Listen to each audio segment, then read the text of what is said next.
Guys and girls, $2 million for a one better. When is this going to happen? Is this going to happen? Can this happen? We're going to talk about the history of the one better and the future of the one better with capital growth. Stay tuned.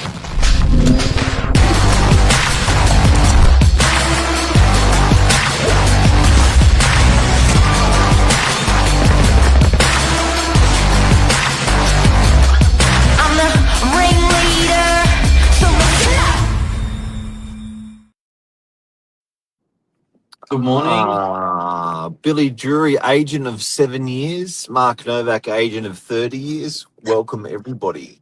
Reporting for duty. Thank you for tuning in.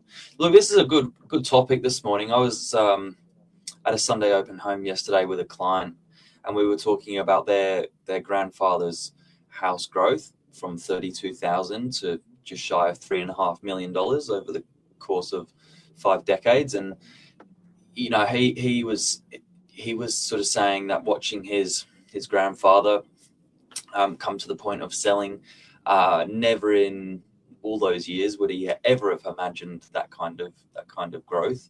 And we were talking about that property going from 32,000 to multi-millions, not just one, and the changes with that.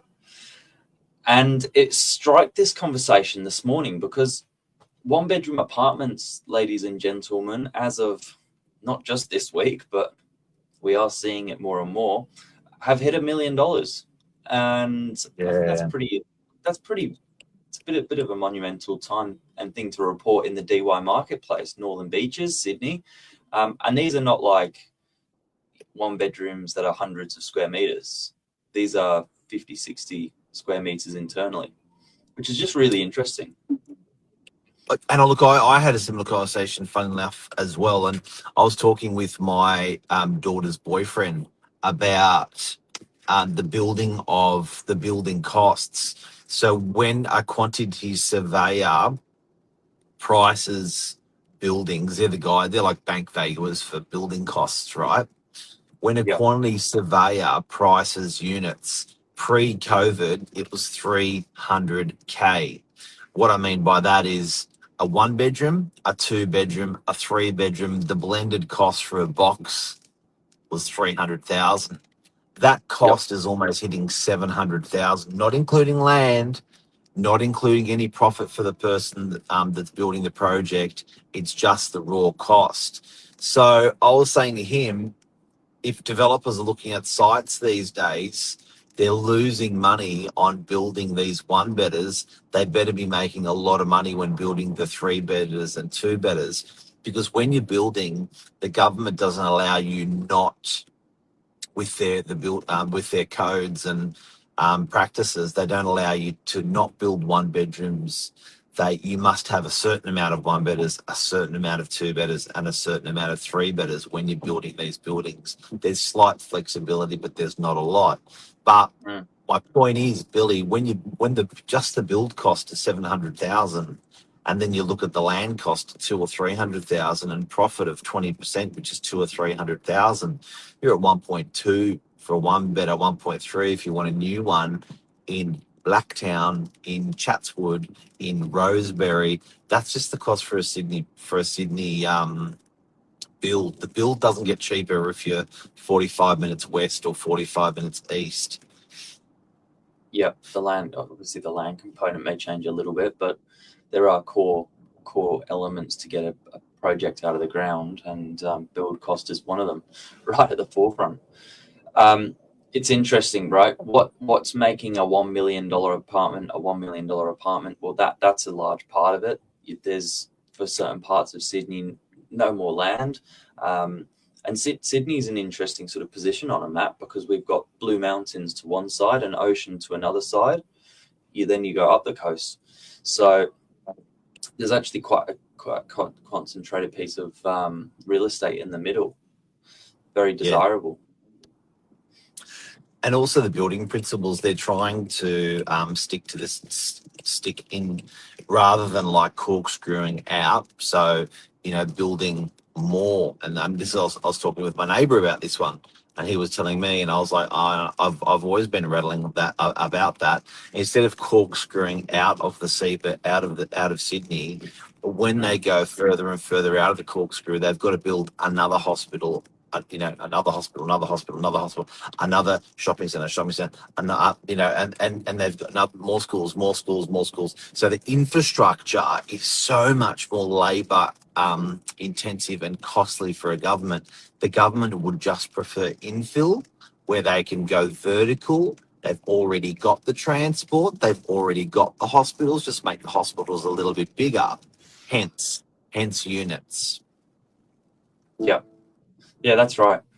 And another thing that I thought might be interesting here to touch on is the age of the first home buyer. It's getting older and older. It's now reported that the first home buyer is between 34 to 37 years of age in Australia.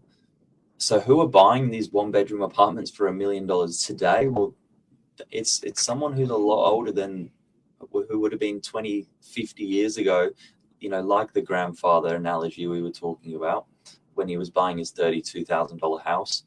These guys were getting into their first properties at the age of 20 because the income supported to buy that property was a lot less. Now people are having to come out of education, whether that be secondary school or university, before they've even qualified for a really strong income. They've had to have some years in the workplace. So the first home buyer is getting a lot older. That's also interesting. But guess what? They're living longer. Yeah. So I guess no one's working.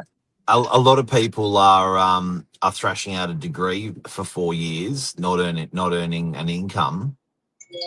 They're carrying a HECS debt, they're not earning your income, so they're buying a little bit later. But, and I had this conversation during last week. I was saying that we're probably living from 2 generations ago, probably a solid, I reckon, I don't know scientifically, but I reckon 10 or 15 years longer. I remember people going in their 70s was like, that's terrible. And now it's like, oh my God, that's so young. So we expect that late. And people going into their 90s was, that's bloody amazing. And now it's like, yeah, that's good.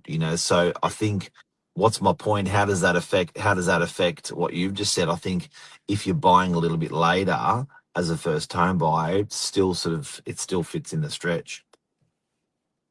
What do you reckon? When are we going to start seeing normal $2 million one-bedroom apartments?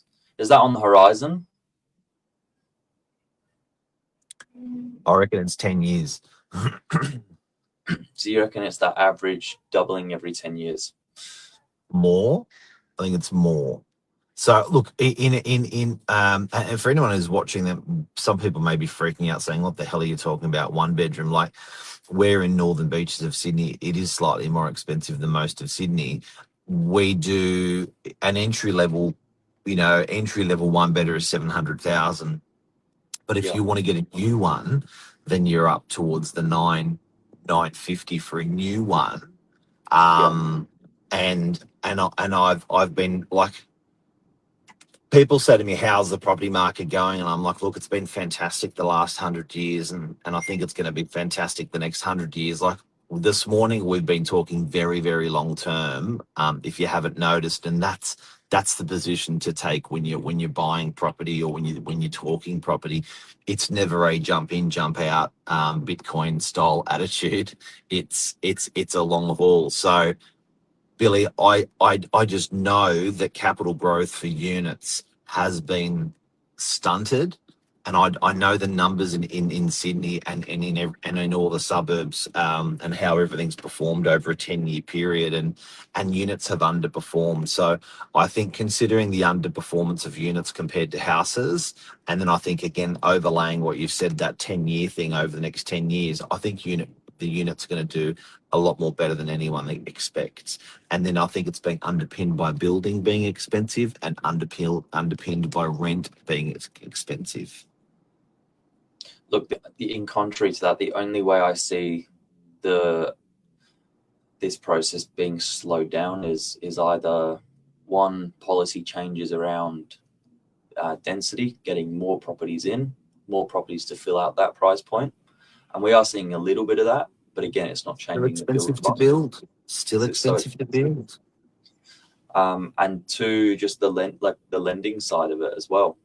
I don't know what the position needs to be of a client to lend them $2 million for a one-bedroom apartment in 10 years, but that'll be an interesting thing to look out for. As long as, inflation's there, and as long as income and salary growth is there, that sort of needs to remain in that sequence. But yeah, it'll be interesting. I think this is a fascinating topic. Oh, look, and sure we are spruikers, but I feel like it's just reality rather than spruiking. What the price is going to do in 10 years. It's just what's going to happen. It's just how it's always rolled. So what do you do to prepare for it? My answer would be